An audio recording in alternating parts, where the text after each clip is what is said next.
Bonjour à tous et à toutes, bienvenue dans le Grenat Time. Avant match Clermont-Metz, nous nous déplaçons à Clermont pour cette journée 14. N'hésitez pas à me donner en commentaire votre pronostic.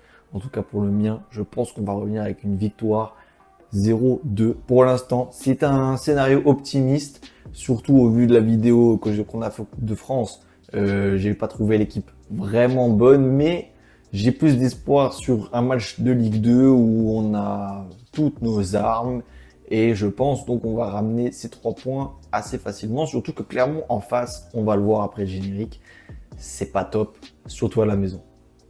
Générique. C'est l'entrée d'Ismail Assar qui va immédiatement s'illustrer. Enfin, là, on est déjà à 3, hein, je peux vous dire 3. Et ça m'énerve. Ça m'énerve. Le titre de champion est fêté dignement à Saint-Symphorien. Clermont-Metz, regardons les situations au classement des différents clubs. Pour Clermont, en 13 matchs, on est à 15 points, c'est vraiment pas exceptionnel. On est à 4 victoires, 3 nuls et 6 défaites. 12 buts inscrits, 15 buts pris, ce qui fait une différence de but de moins 3. Et sur les 5 derniers matchs, 2 défaites, 2 victoires, 1 nul.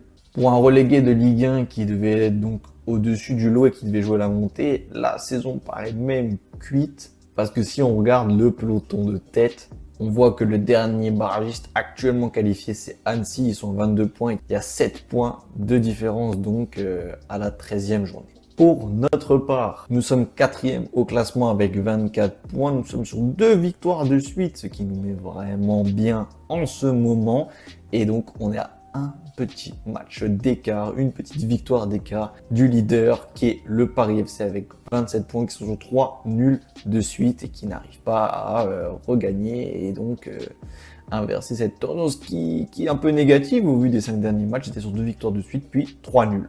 Tant mieux pour nous, mais donc il ne faut pas tomber dans ce piège clermontois. Il va falloir jouer sérieusement. Et pour l'instant, ça se fait. Voilà, les scores sont pas fleuves parce qu'il nous manque toujours ce numéro 9 pour inscrire des buts.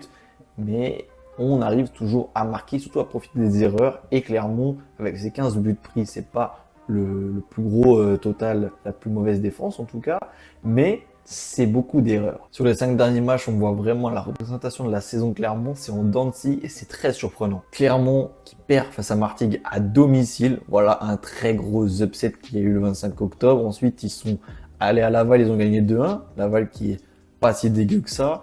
À la maison, après ils ont enchaîné sur une deuxième victoire avec un nouvel entraîneur, Laurent Batles, qui était l'ancien entraîneur de la SSE quand ils sont montés, mais juste à la première moitié de saison, après il a été remplacé, donc c'est pas le coach qui les a amenés en Ligue 1, mais bon coach quand même. Bon coach effectivement, puisque le 1er novembre, ils enchaînent avec une victoire face à Lorient, qui comptait bien sur ce match pour engranger 3 points, et c'est un 2-1 pour eux, avec notamment un but de Maïdine Douane qui est là-bas. Et après, dernière journée, Ajaccio-Clermont, ils perdent encore, c'est assez nettement. Ils ont fait le même résultat que nous en Coupe de France. Et donc, si on regarde les 3 derniers matchs, il y a 3 défaites et 2 victoires.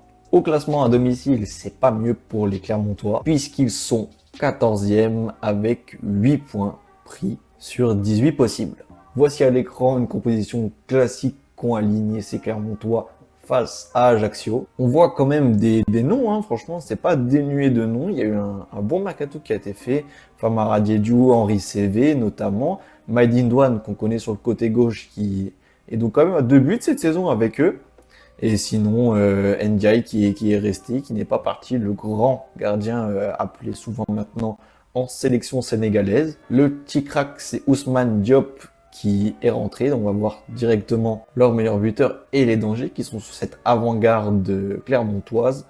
Famara Diédhiou n'est qu'à 1 but, les meilleurs buteurs c'est Balouj et Maïdine Douane, donc 2 buts chacun, et le petit crack Ousmane Diop qui était sur le banc face à Ajaccio, 12 matchs, 3 buts, attention à ce petit gamin de 19 ans. Pour finir, on va regarder l'historique des Clermont-Metz. Sur les 6 derniers matchs, vous allez voir pourquoi je prends les 6 derniers matchs, parce que c'était un vrai beau match le dernier. On gagne les 2 rencontres en Ligue 1, 1-0, 1-0 à l'aller et au retour. Sinon, dans les dernières saisons en Ligue 1, on a fait des nuls, 1-1, 2-2. Et en Ligue 2, on a gagné chez eux, ils ont gagné chez nous, notamment avec ce 3-2 qui était super beau, avec cette équipe de Fred Antonetti, des Boulaya, des Gakpa, des Habib Diallo. C'était vraiment très plaisant à voir ce match. Voilà, donc je pense que la défense va rester sérieuse, donc je crois en ce clean sheet. Attention à Oukidja. Oukidja, tu as été appelé en sélection, tu as été heureux, tu as été comblé. Maintenant, il va falloir être appelé en sélection et donc prouver que tu es bon avec nous. En tout cas, on te fait confiance, même si on aimerait quand même avoir une doublure pour instaurer une concurrence saine, pas de mauvaises images, etc. Concurrence saine. Et c'est devant que ça va un peu pêcher. Je compte sur une individualité encore. Peut-être le réveil de Sabali, qui lui aussi a été en sélection, et donc peut-être se dire ah, il faut que je sois rappelé, donc du coup il faut que je marque. Voilà, on espère tout ça. Moi, je mise un peu sur ces gars-là. En vrai, Sabali, je me dis peut-être que là, dans cette avant-garde, il peut s'amuser un peu. Cette arrière-garde, pardon, il peut s'amuser. Gauthier aussi, on mise une petite pièce dessus. Et pourquoi pas son coup de pied arrêté. Voilà, un petit but, je sais pas, son coup de pied arrêté, voilà, ça me prend. En tout cas, on espère qu'on ramènera la victoire 2-0, n'importe quoi. Tant la victoire, c'est bien parce qu'on veut rester devant dans cette Ligue 2. Ciao les gars!